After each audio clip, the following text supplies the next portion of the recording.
नमस्कार, आप देख रहे हैं अनकट मेरे साथ। और अनकट में आज मेरे साथ हैं खास मेहमान एजुकेशन मिनिस्टर महिपाल ढांडा जी। आपका स्वागत जी। नमस्कार। भाजपा सरकार तीसरी बार हरियाणा में, आप दूसरी बार मंत्री, और सबसे अहम ये है कि आप वो जाट चेहरा हैं जो तीसरी बार जीते हैं। किस तरह से पहले तो अपनी जीत को देखते हैं? देखिए, मैं भारतीय जनता पार्टी का एक साधारण सा कार्यकर्ता हूँ। मैं जाति पाति में कोई विश्वास नहीं करता। मेरी एक जाति है, मुझे बड़े फक्र और गर्व के साथ कहता हूँ मेरी जाति हिंदू है। मैं राष्ट्रीय स्वयंसेवक संघ का स्वयंसेवक हूँ। जात पात के सारे चक्रव्यूह तोड़ के आगे बढ़ना, सब समाज को लिए साथ में आगे है बढ़ते जाना, इस विचार के साथ हम लोग काम करते हैं। एक और कांग्रेस के लोग हैं, दूसरे दलों के लोग हैं जो जाति पाति की राजनीति करते हैं, और इसलिए वो फेल हैं। क्योंकि एक जाति बिरादरी की राजनीति करके आप लोग आगे नहीं बढ़ सकते, और फिर तो ये तो एक गंभीर संकट खड़ा हो जाएगा राजनीति में अगर हर आदमी जात पात की राजनीति करने लगे। सब समाज हमारे हैं, सब हमारे हैं, हम सब के लिए हैं, सबके लिए विकास करना है। तो इसलिए ये जाति पाति के बंधनों से हम लोग बहुत कोसों दूर रह के अपना काम करते हैं। काम प्रायोरिटी है, प्राथमिकता है, उसी पर काम करना है। सबका साथ, सबका विकास, सबका प्रयास और सबका विश्वास, ये खाली चार बात नहीं है, चार महावाक्य हैं। ये वेद से कम नहीं है। एक एक की व्याख्या करोगे तो बहुत बड़ा पुस्तक लिखी जा सकती है। इसलिए हम लोग इस सिद्धांत पर काम करने वाले लोग हैं, जाति पाति पर जाके काम नहीं करते। दूसरी बात, आपने मुझे कहा कि भाई आपकी जीत, मेरी जीत का आधार यही है। मैं सब लोगों का हूँ, सब लोग मेरे हैं। हमने आशीर्वाद मांगा, जनता ने आशीर्वाद दिया। अच्छी बात यह है कि 2014 में मुझे जो आशीर्वाद मिला, 2019 में उससे बढ़ के मिला, और 2024 में तो रिकॉर्ड ही तोड़ा है मेरे पानीपत ग्रामीण परिवार ने। मैं उनका आपके चैनल के माध्यम से अभिनंदन करता हूं, उनका स्वागत करता हूं। पहले भी ईमानदारी के साथ उन लोगों की सेवा की है, इस बार फिर ईमानदारी के साथ अपने इस परिवार की समस्याओं का निदान करने के लिए जितना ज़्यादा से ज़्यादा हो पाएगा वो करूँगा। लेकिन आपकी बातें बहुत अच्छी हैं, विचार बहुत अच्छे हैं, सोच बहुत अच्छी है, यही होना चाहिए। फिर भी हरियाणा की राजनीति, जातीय समीकरण सभी राजनीतिक दल साधते हैं, उसको हम नजरअंदाज नहीं कर सकते। होगा, मेरा काम नहीं। हाँ, आपका इंडिविजुअल काम नहीं होगा, लेकिन फिर भी आप एक जाट चेहरा हैं, इससे इनकार नहीं किया जा सकता। और तीसरी बार आप जीते हैं, इससे भी इनकार नहीं किया जा सकता। कुछ चीजें हैं और वो फैक्ट हैं जहां पर जाति से कोई बाहर नहीं है जी। आप समझे नहीं जो मैंने कहा कि भी मेरा ये राजनीतिक विचार है। बिल्कुल। मैं जिस कौम में पैदा हुआ मुझे फक्र है, मगर उसका हम लोग राजनीतिकरण करें, ये गलत है। ट्रू। जहाँ तक बात आती है कि बहुत सारे मंत्री अपने आप को रिपीट नहीं कर पाए, बट आप और अनिल विज जी कुछ चुनिंदा चेहरे हैं जो दोबारा से जीत कर आए। आप अपनी स्ट्रेंथ क्या मानते हैं? क्या लोगों से जुड़ाव, उनके बीच रहना, उनके साथ कनेक्ट, ये आपकी एक बहुत बड़ी स्ट्रेंथ है? कई कारण होते हैं, उनमें ये भी है। हमने जनता जनार्दन से वायदे किए थे कि देखिए भाई, आपकी जो समस्या है उनका समाधान करना, उनका निराकरण करना, ये हमारी प्रायोरिटी रहेगी। ताज्जुब की बात तो ये है कि हरियाणा नंबर 1 कांग्रेस मीडिया में, इलेक्ट्रॉनिक मीडिया, प्रिंट मीडिया में सब जगह दिखाते रहा,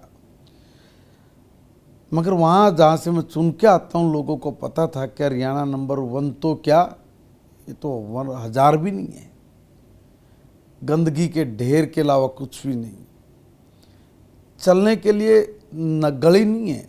अब कमाल करिए, 60-70 साल के आज़ादी के बाद भी जिन व्यक्तियों को चलने के लिए गलियां ना मिले, शर्म से डूब के मर जाए। आपको मैं अगर मार्मिक दृश्य बताऊं तो एक परिवार का नहीं, हजारों हजार परिवारों का। देखिए भाई, टाइट गलियां हैं, 10 फीट की गली है, 10 फीट की गली में आपका घर है, आपने मलमूत्र के लिए लैट्रिन का एक हौद बनाना होता है, वो हौद बना रहा है। आपका 10 फीट की गली बन नहीं सकता, इधर भी घर है इधर भी घर है। आपने छोटा सा एक गड्ढा बनाया है, उस गड्ढे पे आपने पत्थर रखा है। हमारे घर की महिलाएं डब्बे के साथ उस मलमूत्र को निकाल के गली में निकालती हैं। शर्म करो, हरियाणा नंबर 1 की बात बोल रहा हूं। बड़ी बड़ी बात करने से नहीं, जो जमीन पे वो क्या है उस हकीकत को कौन नकारेगा। जब महिला या पुरुष हाथ से डब्बे से लेके मलमूत्र बाहर गली में फेंके और सामने वाला बोले कि बदबू आ रही है, लड़ाई बजे, मुकदमे दर्ज हो इन चीज़ों को लेके, क्यों कभी परवाह की क्या। हरियाणा नंबर 1 बता रहे हो आप लोग, इस गंदगी से तो मुक्ति दिलाओ। ये मुक्ति नहीं दिलाई, हम लोगों ने वहाँ पर मूलभूत सुविधाएं जिसको बोलेंगे, ये मूलभूत सुविधाएं भी 60-70 साल में जब नहीं मिल पाई, तब उन लोगों ने ये देखा कि देखो भाई, आज तक जो भी आता रहा हमारा उल्लू बनाता रहा, हमारा वोट लेके हमारा सौदा करके अपनी चांदी काटते रहे हैं, इन्होंने हमारा काम नहीं किया। हम आए, हमने जनता जनार्दन से आशीर्वाद लिया और कहा कि तुम्हारी इस समस्या का समाधान करेंगे, हमने किया, इसलिए लोगों ने हमें भी साथ दिया है। देखिए, काम बोलता है, जब परफॉर्मेंस बोलती है तो दुनिया सुनती है। तो यही आपकी स्ट्रेंथ है, आपको लगता है। अच्छा, अभी मौजूदा अगर यही नहीं, बाकी चीज़ों के साथ ये भी है। सबसे बड़ी स्ट्रेंथ क्या मानते हैं आप अपनी? कभी भी कोई एक स्ट्रेंथ नहीं होती। देखिए, अलग अलग पक्ष हैं। हर व्यक्ति के जीवन में अनेक सारी ऐसी घटनाएं होती है जिनका जोड़, जिनका समूह उसकी स्ट्रेंथ बनता है। अलग अलग छोटे छोटे ऐसे काम जिनको मिला के एक स्ट्रेंथ बनी, उसको हम लोग एक लाइन में, एक शब्द में बांध के नहीं बोल सकते। लेकिन अगर मैं आपसे जानना चाहूँ, महिपाल ढांडा बतौर विधायक, जो एक लंबा सफ़र आपने तय किया मंत्री पद तक, अपनी स्ट्रेंथ को क्या मानते हैं? अगर मैं आपसे ये जानना चाहूँ, डिफाइन कर पाएंगे? सबका आशीर्वाद लेना और उनकी समस्याओं का निराकरण करना। ये कहते हुए आपके चेहरे और शक्ल पर थोड़ा एक एक अलग सी चमक भी है और संतुष्टि का भाव भी। इसको मैं क्या समझूं? देखिए, कुछ चीजें दिल की भावनाएं हैं, कुछ चीजें ऐसी हैं जो बनावटी नहीं हो सकती। अगर मेरा भाव सेवा नहीं होता, मेरा भाव राजनीति में समाधान की ओर लेके जाना है, समस्याओं को समाप्त करना है, मेरा ध्येय है अंत्योदय, मेरा ध्येय है मेरी पार्टी की विचार पर काम करना, और उसको करते हुए अपने आप को उसमें लगाना, अपने आप को उसमें खपाना और खपा के आगे बढ़ना, तो फिर जो अपूर्व शांति मिलती है, जो खुशी मिलती है, फिर वो जो भाव होते हैं उस वक्त के, वो बेशकीमती है, उनकी कोई कीमत नहीं लगा सकता।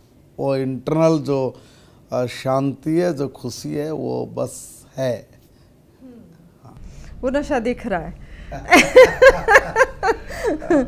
तो अभी क्योंकि पहले टेन्योर में आपके पास पंचायती राज की जिम्मेदारी थी और आपके वो शब्द बड़े लोगों के बीच पहुँचे, मेरे जिगर के छल्लो, हाँ, और अभी क्योंकि लोगों को उम्मीदें थी कि शायद वो जिम्मेदारी फिर आपके पास आएगी, लेकिन अभी आपके पास एजुकेशन की जिम्मेदारी है। तो पहले टेन्योर में वक्त कम था, आपको लगता है कि उसमें जो आप करना चाह रहे थे वो आप कर पाए? देखिए, क्योंकि आप ग्रामीण क्षेत्र से आते हैं तो आप उसके बड़े करीब थे। देखिए, काम काम होता है, कोई छोटा और कोई बड़ा नहीं होता। पार्टी ने, संगठन ने, सरकार में जो भी कोई सोच समझ के मुझे ये काम करने के लिए दिया है, कुछ उसके पीछे कारण होगा। जो पहले दिया उसके पीछे कोई कारण होगा। जब वो काम दिया उसको ईमानदारी से किया, अब जो काम मिला है इसको भी ईमानदारी से करेंगे। तो बतौर एजुकेशन मिनिस्टर क्या गोल लेकर चल रहे हैं आप? एक सिंपल सी बात बोलूँगा, आप भी उसी दौर में, हम भी उसी दौर में रहे होंगे। जब हम लोग पढ़ते थे तो बहुत सारी चीज़ों का अभाव था और उस अभाव में हम लोगों ने पढ़ाई की। हम लोगों की ये सोचना, मेरा ये सोचना है कि हमारे जो बच्चे अब पढ़ रहे हैं वो उस तरह के अभाव में अपनी पढ़ाई ना करें, वो दुनिया के साथ कदम ताल बढ़ा के आगे बढ़ पाएँ, इस तरह की एजुकेशन उनको मिले, मैं वो देने का प्रयास करूँगा। उसमें क्या पैरामीटर्स जो आप लेके चल रहे हैं, आपने सोचा होगा एक विजन? जी देखिए, माहौल, इंफ्रा और टेक्नोलॉजी सबका मिश्रण। अलग अलग जगह पे शिक्षा के अलग अलग पैमाने हैं। सबसे पहली बात तो यह है कि हमारे बच्चों को अच्छा रूम्स मिले, अच्छा स्कूल का वातावरण मिले, सुरक्षा की दृष्टि से उनको किसी तरह की कोई दिक्कत तंगी ना आए, टेक्नोलॉजी के मामले में वो कहीं अपने को पिछड़ा हुआ ना समझें, और टीचर्स हमारे बहुत अच्छे हैं, इसमें कोई दो मत नहीं है, बहुत हाई क्वालिफाइड है। बस ये कोई कालखंड ऐसा रहा होगा जिसमें शायद सरकारी स्कूल की तरफ से मोह भंग हुआ हो, वो दोबारा से उधर मुड़ नहीं पाया, प्राइवेट की तरफ ज़्यादा चला गया।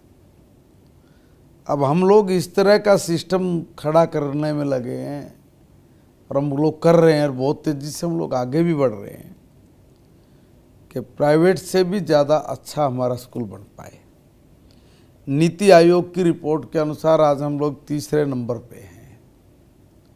ये पहले नंबर पे आने के लिए जिस भी तरह के संसाधनों की आवश्यकता है, उस तमाम संसाधनों को चरणबद्ध तरीके से हम लोग पूरा कर पाएँ, ये हमारा गोल रहेगा। पिछले 10 साल से आपकी सरकार रही है एंड अलग अलग मंत्रियों के पास ये जिम्मेदारियां रही हैं। आपको लगता है कि उस तरफ उतने कारगर स्टेप्स लिए गए? बिल्कुल लिए गए, उन्हीं कामों को आगे बढ़ाना है। ऐसे बहुत काम है। मैं अभी आज पहली मीटिंग करके आया हूँ। तो क्या कोई 100 दिन का एजेंडा सेट हो रहा है या आप कर रहे हैं? बिल्कुल, उनको हमने काम दिया है और यही काम दिया है। जब मैं बोल रहा था कि किसी तरह के जो संसाधन हैं, जो कमियां हैं, उन कमियों को दूर करो, चरणबद्ध तरीके से करो। कुछ स्कूल्स पहले लीजिए, बाद में दूसरे, फिर तीसरे, ऐसे करके हम लोग कुछ कुछ स्कूल हर डिस्ट्रिक्ट से लेंगे और लेके उस पर आगे बढ़ेंगे। ग्रामीण क्षेत्र में जो स्कूलों की सिचुएशन है, या फिर जो टीचर्स की कमी है, या फिर लड़कियों के लिए कुछ खास सुविधाएं, उसकी तरफ आप क्या लेकर चल रहे हैं? देखिए, मैं वही कह रहा हूँ, हर संसाधन उपलब्ध हो, कोई चूक ना रहे, यही एजेंडा स्थापित करके उनको कहा कि आप लोग इस पे काम शुरू करिए, और 3 महीने के बाद हम लोग कहाँ खड़े हैं इसका आकलन करेंगे।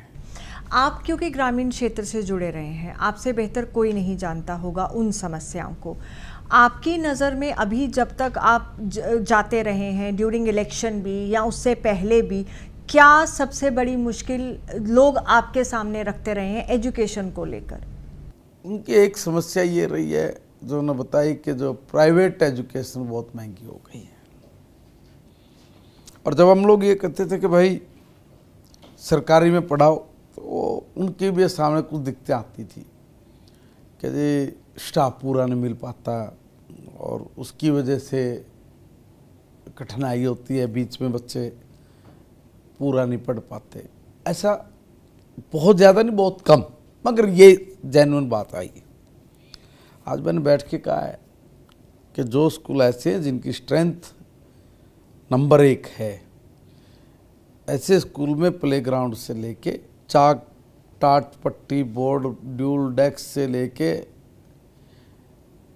हर तरह की सुविधा से लेस स्कूल बनाइए, और वहाँ पर कोई टीचर कम ना हो, वहाँ पर पीटीआई या कोच उसकी व्यवस्था हो, वहाँ पर चौकीदार कम पीएन हो, जो भी चीज़ों की आपको संसाधनों की ज़रूरत है वो सारी कंप्लीट करो 3 महीने में। मैंने तो उससे भी कम समय दिया, मगर 3 महीने 100 दिन का जो आपने गोल की बात की है, उस पर हम लोग आज पहली बार मंत्रालय में बैठ के हमने ये तय किया है। आज तय किया है, आने वाले दिनों में बहुत तेज़ी से हम लोग इस पर काम करेंगे और विश्वास भरोसा दिलाता हूँ कि हम लोग बेहतर परिणाम निकालने के लिए खपेंगे, अपना 100 देंगे और सब अधिकारी कर्मचारियों ने विश्वास दिलाया है। हम मन लगा के काम करते हुए हरियाणा प्रदेश के एजुकेशन सिस्टम को नंबर 1 पे लेके। अगर कमियां रही हैं पिछले 10 साल से, क्योंकि सरकार रही, सबने काम भी किया, आपने कहा इस तरफ बहुत ज़्यादा स्टेप्स भी उठाए गए, कमियां कहाँ रही हैं फिर, किस वजह से कमी रह गई? ये चीज़ें एकदम पूरी नहीं होती कभी भी। देखिए 60-70 साल से अगर हम पूछे तो क्या हुआ था फिर भाई, देखिए कोई भी पॉजिटिव जब गवर्नमेंट आती है, कोई पॉजिटिव आदमी आता है, जब वो काम देखता है, समझता है, तो अनेक प्रकार की समस्याएं सामने आती है। कहीं फाइनेंस रोड अटक आता है, कहीं पे दूसरे तरह के कामों के रोड अटकते हैं, कई बार सरकारों की मंशा भी नहीं होती होगी, कई बार कोई इस तरह के लोग जुड़ जाते हैं कि जो काम नहीं कर पाते होंगे, अलग अलग तरह के कारण बनते होंगे, तो उन कारणों की वजह से नहीं हो पाया होगा। ऐसा नहीं कि बिल्कुल नहीं हो पाया होगा। बहुत सारे लोग, मैं तो अभी स्टडी करूँगा, बहुत सारे ऐसे भी लोग रहे जिन्होंने एजुकेशन बहुत अच्छा किया है, बहुत बढ़िया किया है। अब वो जो मैं भी अंदर घुसूंगा तभी जान पाऊंगा, तभी बता पाऊंगा। मगर जो कमियां आज जहाँ हम लोग खड़े हैं, मैं यहाँ से आगे हम चले, मैं इस पे फोकस कर रहा हूँ, मैं दूसरी चीज़ों पे नहीं जाऊँगा, ना मुझे जाना चाहिए। अब आगे की क्योंकि आप बात कर रहे हैं, आप एक विजन लेकर चल रहे हैं, आपने 100 डेज का एक रोड मैप भी तैयार किया है। अफसरशाही को लेकर काफ़ी बातें होती रही हैं कि हावी रही है, इसको आप किस नज़र से देखते हैं, आपकी नज़र में? वो अफसरशाही हैवी कैसे होती है, मुझे तो यही नहीं पता आज तक। देखिए लोग कह देते हैं कि भाई अफसरशाही हैवी है, तो फिर वो किस राज में नहीं हैवी थी? देखिए मैं ये कहना चाह रहा हूँ कि मेरे यहाँ पे कांग्रेस के राज में गली तक नहीं बनी और मैंने वहाँ हजारों करोड़ रुपए खर्च कर दिए। अफसरशाही हैवी वहाँ थी या यहाँ है? गली नहीं थी, नले नहीं थे, पीने का पानी नहीं था, सीवर नहीं था, एसटीपी नहीं था, रोड्स नहीं थे, इंडस्ट्री का सेक्टर बिल्कुल एकदम कबाड़ पड़ा हुआ था, हुड्डा के सेक्टरों में गंदगी के अलावा कुछ भी नहीं था, स्कूल हमारे अच्छे नहीं थे, पानीपत शहर में चारों तरफ चले जाएं को रोड नहीं थे। आज हमने ये सारी चीज़ें बना दी। तो अगर अफसरशाही हैवी होती तब बनती है, अफसरशाही पे लगाम होती तब हुआ। लगाम भी नहीं कह सकते, हैवी भी नहीं कह सकते, हमने तालमेल बिठा के काम किया है और इसलिए हुआ है। और इतना काम हुआ है आप कल्पना नहीं कर सकते। अगर कांग्रेस की स्पीड से करें तो मैंने जो काम 35 साल में आगे वो कर पाते, वो मैंने 5-10 साल में किया है। मैंने इसलिए सवाल भी किया क्योंकि इस तरह की चर्चाएं थी और आपकी एक खबर मैंने पानीपत की देखी जहां आपने अफसरों को कहा कि टेंडर ख़त्म हो चुका है कूड़े का और सफाई का, एंड उसको लेकर आपने लताड़ भी लगाई कि ये टेंडर तो आप कर देते हो, कब ख़त्म हुआ ये आपको पता नहीं। देखिए भाई, ये रिस्पॉन्सिबिलिटी किसकी है? भाई आज मान लीजिए 1 तारीख को टेंडर खत्म होना है तो 2 तारीख से दूसरा काम लगना चाहिए ना, तो इसको कौन देखेगा? और अगर नहीं किया तो यही तो लापरवाही है, ढील है ये तो ढील है। इस ढील को दूर करना ये हमारी जिम्मेवारी है। और कितना संयोग की बात है कि आज ही जिस डिपार्टमेंट से मैं संबंधित बात कर रहा था उसकी आज माननीय मुख्यमंत्री जी मीटिंग ले रहे हैं और उनको कहा जा रहा है कि देखिए ये जो चीज़ें बर्दाश्त से बाहर की बातें, आप अपने काम को आगे करके रखिए। और मैंने भी उनको निर्देश दिया है कि इस तरह की चीज़ें बहुत लंबे नहीं चलेंगी भाई। आप लोगों ने पहले बहुत मेहनत करके काम किए हैं, जो इस तरह के काम है इसमें भी ढिलाई नहीं रखनी है, इसको भी बड़े परफेक्ट तरीके से आप करिए ताकि लोगों को किसी भी तरह की समस्या के समाधान, समस्या से जूझना ना पड़े, उनको समाधान देना ये हमारी प्रायोरिटी होनी चाहिए। आपके पास पार्लियामेंट अफेयर्स भी उसकी भी जिम्मेदारी है कि आप बढ़िया तरीके से उसे चलाएं।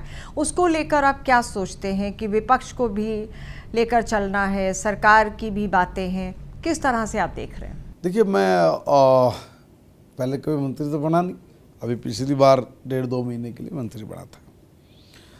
अब ये जो पार्लियामेंट्री अफेयर जो मिनिस्ट्री है, सच कहने में, कबूल करने में मुझे कोई अतिशोक्ति नहीं होती, अपने आप पे शौखी वगैरह में या नहीं, मुझे इसकी पूर्ण रूप से स्टडी करनी पड़ेगी।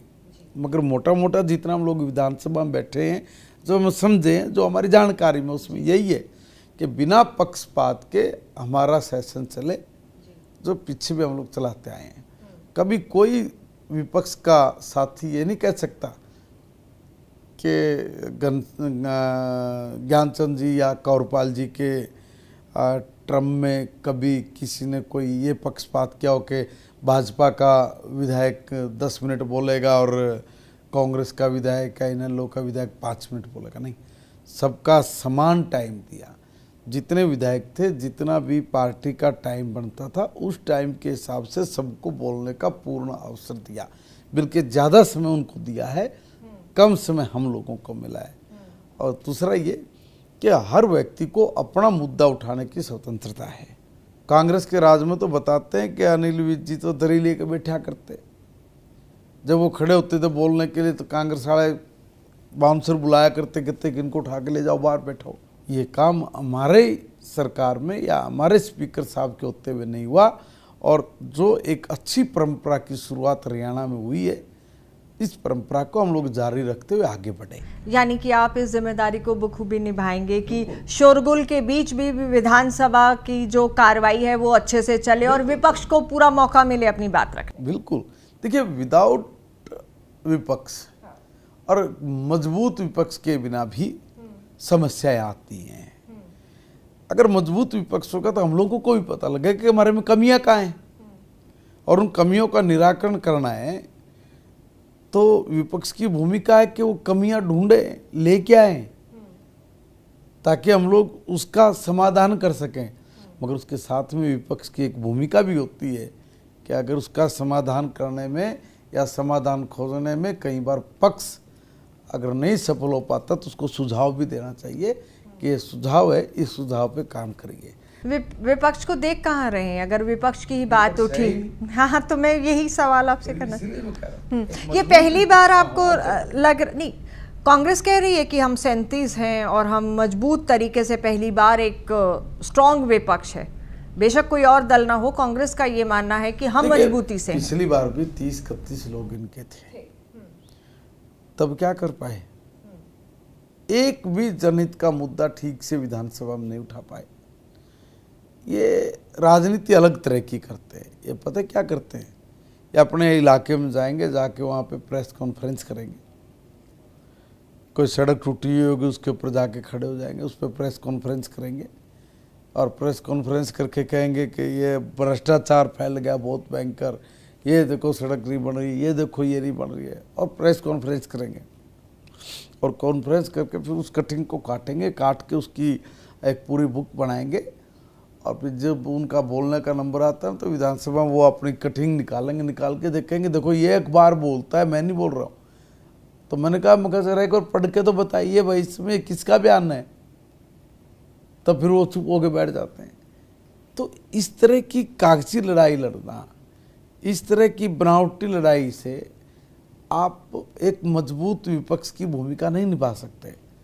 ज़मीन पे जाना पड़ता है, ज़मीन की समस्याओं से जूझना पड़ता है, वहाँ के लोगों से समस्याएं समझनी पड़ती हैं। अगर पक्ष करने में विफल होता है तब आके आपको कहना पड़ता है कि देखिए ये समस्या है, इस समस्या का आप लोगों ने समाधान नहीं किया। अपनी भूमिका सार्थक और सकारात्मक हो, इस दिशा में विपक्ष बढ़ना चाहिए। मगर ये तो बेलगाम घोड़े हैं, ये सुनते नहीं किसी के भी। अच्छा, क्योंकि तीसरी बार ये अपने नेता को नेता नहीं मानते, हम क्या करें? तीसरी बार सरकार बनी है, पार्टी के सामने और ख़ास तौर पे जो मंत्री हैं, क्योंकि वही सरकार की आगे इमेज भी हैं, चेहरे भी हैं। कितना बड़ा चैलेंज है अपनी जिम्मेदारियों को पूरा करने का और लोगों के विश्वास पर खड़ा उतरने का, और सबसे बड़ा चैलेंज आप क्या मानते हैं? देखिए, हम भारतीय जनता पार्टी के कार्यकर्ता, हमारा एक आइडियोलॉजी, एक विचारधारा है। हम एक विचार को लेकर काम करते हैं। समस्या उन लोगों को आती है जो सिर्फ सत्ता बनाने के लिए सरकार बनाते हैं, सत्ता में रहने के लिए सरकार बनाते हैं, कि किसी भी तरीके से हम लोगों को सत्ता मिल जाए, बस, फिर कुछ नहीं। जैसे कांग्रेस का अहंकार इतना बड़ा हो गया था, वो क्या कह रहे थे चुनाव के बीच में कि हमारी तो सरकार बन गई और शपथ लेनी बाकी है, शपथ लेते नौकरी हम तो अपने हिसाब से लगाएंगे। तो लोगों के अंदर, नौजवान के अंदर कितनी साइलेंट क्रांति आई। उन्होंने कहा कि कमाल की बात है, बरसों बाद तो हरियाणा प्रदेश का बालक पढ़ना शुरू हुआ है, पढ़ाई की कदर को समझा है, और सरकार ने हमारी भावनाओं को ध्यान में रखते हुए बिना पर्ची बिना खर्ची के हम लोगों को रोजगार देना शुरू किया। ये तो आगे तो ये तो पहले जब ऐसी बात कर रहे हैं, ये तो आते फिर वही तबाही मचाएंगे। इसलिए उन जवानों ने इस बात को अच्छे से समझा और समझ कर कांग्रेस को कोने में लगा दिया। ये कोई छोटी चीज नहीं थी। ये मंच से, सार्वजनिक मंच से बोल रहे कि भाई बीजेपी के 10 साल के राज में हमारे तो पेट कमर का लग गए, हम तो आते पहले अपने पेट उठाएंगे। सार्वजनिक बोल रहे हो, लोगों को इतना उल्लू समझ रहे हो क्या कि वो सुन नहीं रहे हैं? तो आपको क्या लगता है कि अभी कोई चुनौती नहीं है टारगेट्स को पूरा करने की, कोई ऐसी चैलेंज नहीं है, क्योंकि तीसरी बार है? बात ये नहीं कि भाई तीसरी बार हो, पहली बार हो, काम का नॉलेज होना चाहिए। हमारे जो काम पेंडिंग पर है हम लोगों को पता है, जो काम पाइपलाइन में, उन कामों को पूरा करना हमारे एजेंडा है। एक हमने 20 सूत्री कार्यक्रम जो हमारा मैनिफेस्टो, उसमें हमने बहुत सारी चीज़ों को जोड़ा है। उनको पूरा करने के लिए जो भी योजनाएं बनेंगी, जो भी प्लानिंग बनेगी, वो प्लानिंग बना के उसके ऊपर हमने काम करना है। हम लोग उसके लिए लगेंगे, दिन रात हम लोग करेंगे। इसलिए हमने पहले भी जो वायदे जनता से किए, जो भी एजेंडे हमने रखे हैं, हमने उसको पूरा किया है। आज फिर हम लोग जब तीसरी बार आए हैं तो फिर जनता से विश्वास दिलाते हैं कि देखिए, हम आप ही के बच्चे हैं, आपके आशीर्वाद से, आपकी सेवा करने के लिए हम लोग राजनीति में हैं। हम लोग एक एक विषय को उठाएंगे, एक एक समस्या के समाधान, उसके निराकरण के लिए योजनाबद्ध तरीके से आगे बढ़ेंगे, और ये स्टेट आत्मनिर्भर प्रदेश बने, उसके लिए जिस भी तरह की योजना या प्लानिंग बना के हमें आगे बढ़ना होगा, हम सबके सहयोग से और विश्वास उनका जीतते हुए हम लोग आगे बढ़े। 5 साल बाद महिपाल ढांडा कैसे चाहेंगे कि लोग उन्हें बतौर किस तरह के मंत्री याद करें, कि कैसे मंत्री रहे? ये मेरा सब्जेक्ट नहीं है, मेरा काम है। तो कैसे चाहेंगे? अपना 100%। तो लोग आपको कैसे याद करें?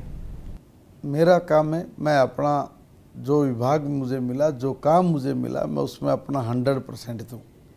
आगे जनता का काम है, उस पर मैं क्या बोल सकता हूँ?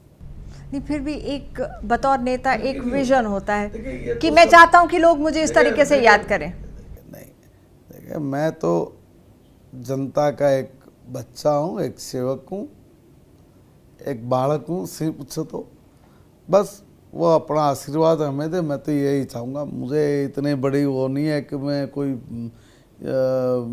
बेतुकी बात बोल दूं कि मुझे तो यार सच ही, वैसे किसी नहीं, साधारण है, साधारण रहे, ये ठीक है, इतना ही काफ़ी है। चलिए, पॉलिटिकली करेक्ट जवाब दे रहे हैं आप। बेहद शुक्रिया। Mahipal Dhanda, education minister, cabinet minister, Haryana सरकार ने अपनी बात हमारे साथ साझी की। हालांकि ये कहने से नहीं चूके कि मैं बहुत साधारण इंसान हूँ और साधारण तौर पर ही लोग मुझे याद करें, शायद इसी तरीके से वो खुद को समझाना भी चाहते हैं। लेते हैं आपसे इजाज़त। नमस्कार।